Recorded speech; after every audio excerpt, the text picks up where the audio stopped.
disgruntledduck.com. Hi guys, welcome. Thanks for joining me again for another review video. This time it's the West German Leopard tank. This will be a Cold War era tank. This will be, it looks like the initial version of what we know as the Leopard today, which I think they're on, is it the A2 Leopard they're onto now, so this will be the initial version of that. So let's dig in, see what we've got. We've got some instructions, we've got some rubber tracks,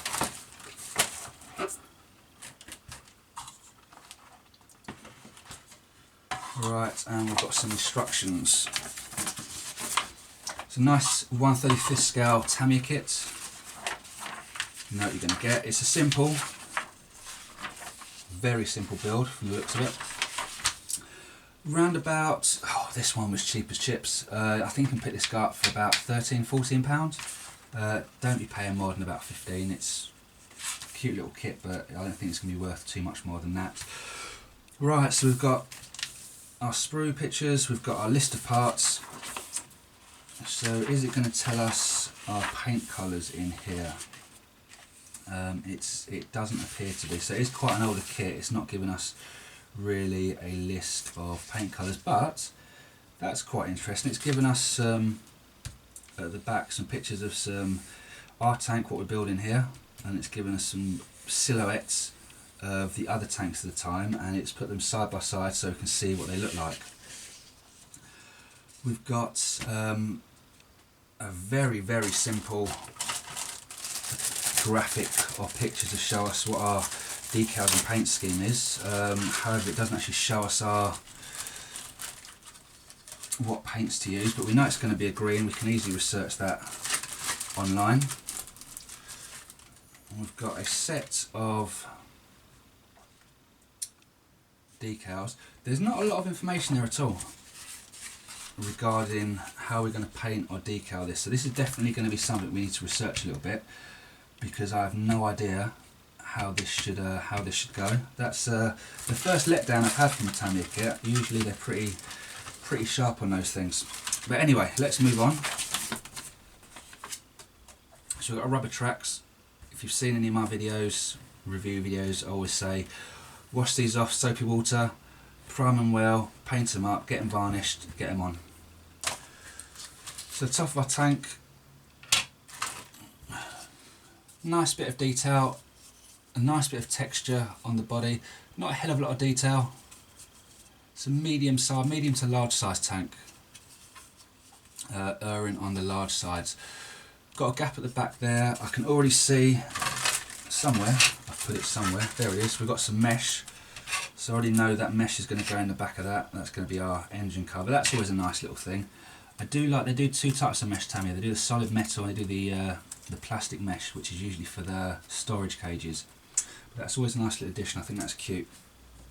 And can really make that model look a little bit nicer rather than when they have the pre-fitted mesh design in plastic.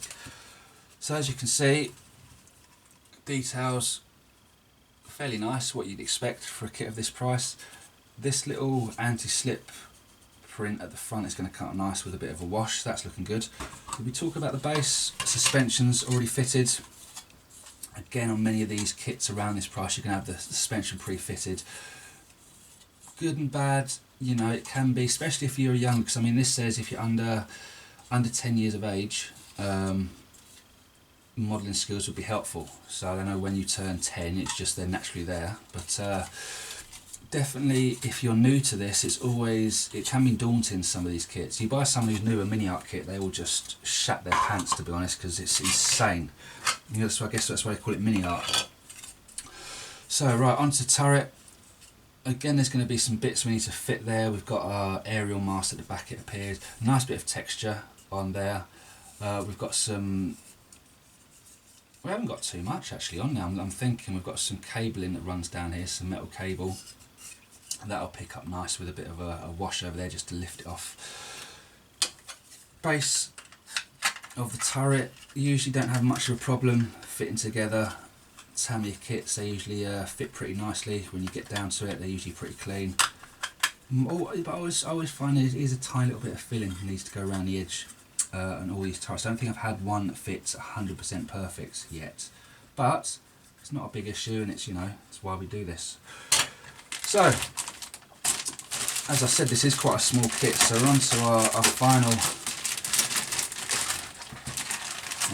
sprues here. So let's dig into our polycaps again.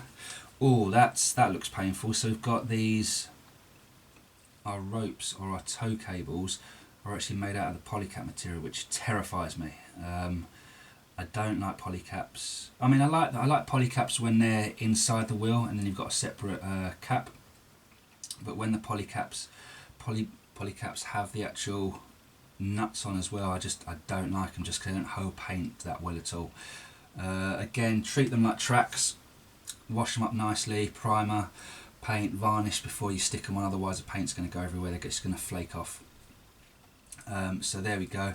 Again, I use rattle cans at the minute. I might change my opinion on that at a later point, but I find the rattle cans are a bit more abrasive, should I say, and they bite into this a bit more and give a bit more hold of the paint. So there we go. Alright, next parts. So we've got all our tools. This is going to be our engine, which is going to sit underneath that mesh. So that's going to be one of these ones. We paint that first, fit it, mesh it, mask it. That's going to look nice. Again, details. I do like the texture on this tank. A fair bit of detail. We've got all our tools along here. We've got a little driver, his head's sticking out. So that's what we've got on this one.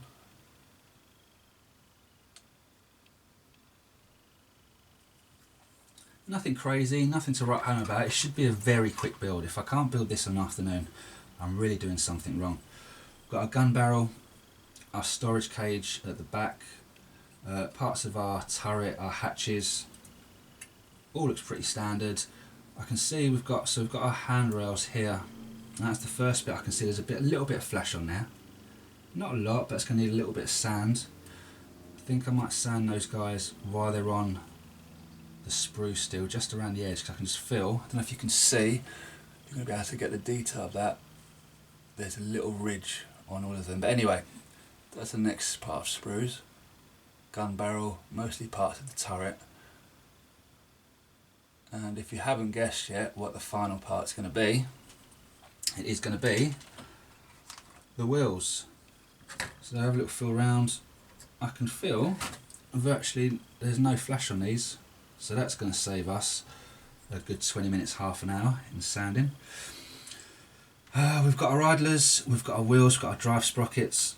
Again, standard, nice detail, pretty simple, nothing to write home about, but that's also a good thing because there's no negatives on there at all. All these rivets are going to pop with a nice little wash on. So yeah, that's my review. I like this kit. You know, it's historical. It leads us on to what we now know as quite a famous tank in the world that quite a lot of armies use, and this looks to be the initial incarnation of that. I could be wrong, I usually am on these things, but yeah, this is really cool. A basic kit, not too many bells and whistles, but for our sub £15 sort of price range, this is a nice cute kit to be getting on with. So thanks for joining me, hope this has been a help. Happy modelling to you guys, and I shall see you next time. Don't forget to hit the subscribe button, give the video a thumbs up and leave a comment.